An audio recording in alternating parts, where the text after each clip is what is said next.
The lawns in St David's Park are uneven to walk across, corrugated beneath your feet. Because it's not just a park, it's also a burial ground. In the last 200 years, the coffins and various burial chambers have collapsed, leaving indents up on the surface. There are a lot of cemeteries hidden across Hobart, but this one is the oldest, established in 1804 and closing in 1872.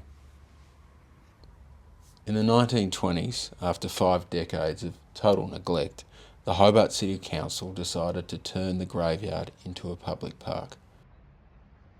To do this, the gravestones had to be removed. Some of them were destroyed, however some of them were also saved, and they were turned into a memorial wall that now surrounds the Supreme Court. Tasmania's first Lieutenant Governor, David Collins, is buried in the park. This is his monument. It is not, however, his grave. And we don't know where it is either. When the graveyard was turned into a park, his crypt was located by workmen who decided to open it up. He was buried in lead. His body was in remarkable condition. They noted his uniform and confirmed that it was him. Less than an hour later, they shut it all back up. And since then, the location of Collins' burial chamber is a mystery. The former Wesleyan Methodist Chapel in Glenorchy was established in 1831. Today, it serves Devonshire tea. A thorough history does not exist, but we do know that a cemetery existed around the building. These graves were paved over to create the existing intersection of Chapel Street and Main Road. A Shell service station also exists here. The unstable ground of the cemetery, combined with heavy traffic, has required that the paving be resurfaced multiple times, giving the area a patchwork appearance.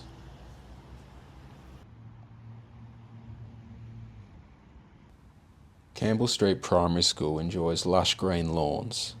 It is built on a graveyard. When the school was erected in 1926, less than 20 bodies were exhumed and moved to the Cornelian Bay Cemetery. 5,000 convicts remain buried beneath the grass. The Queensbrae Cemetery was opened in 1873. The cemetery originally occupied the site from the edge of Sandy Bay Road, extending up Nelson Road to where Churchill Avenue and the Hutchins School is today.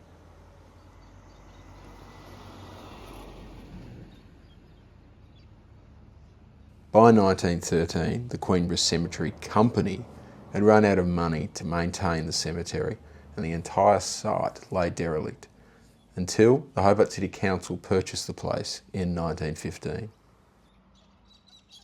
The cemetery was demolished in 2 stages. The lower portion, off Sandy Bay Road, up to where Pill Street is, was first turned over and into sports fields.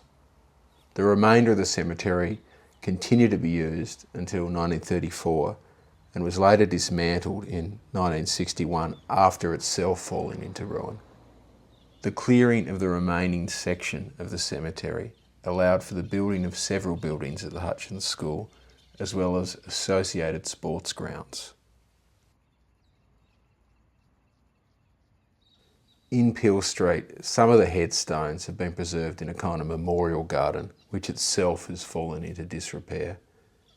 They look out of place because they are. They were never meant to be here, and now they just sort of are.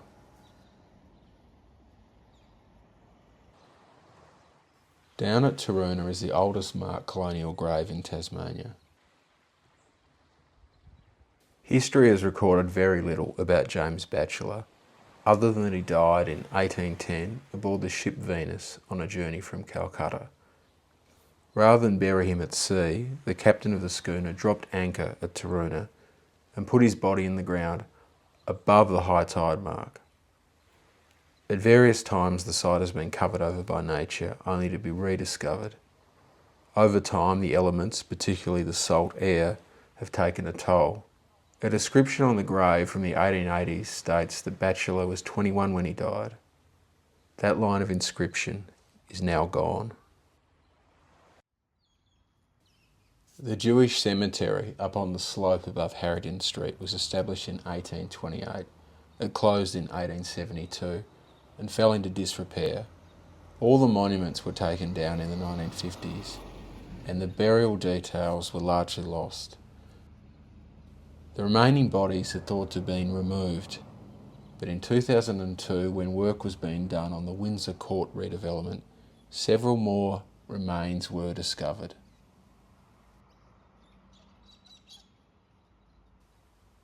There are other hidden cemeteries in Hobart too.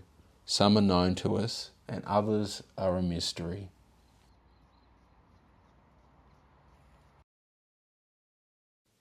Normally I'd be walking around with a dog under my arm. My dog Dolly had always liked to be held, but increasingly she needed to be carried. What I didn't know was that Dolly had cancer, and over time she had less and less energy. A few days ago, my time with Dolly came to an end. The vet came to the house and afterwards I buried her in the backyard. A lot of homes in Hobart have the graves of their pets hidden on the property. I only had Dolly for a couple of years. I wasn't Dolly's first owner, but I was glad to be her last. I was very fortunate. I loved that animal.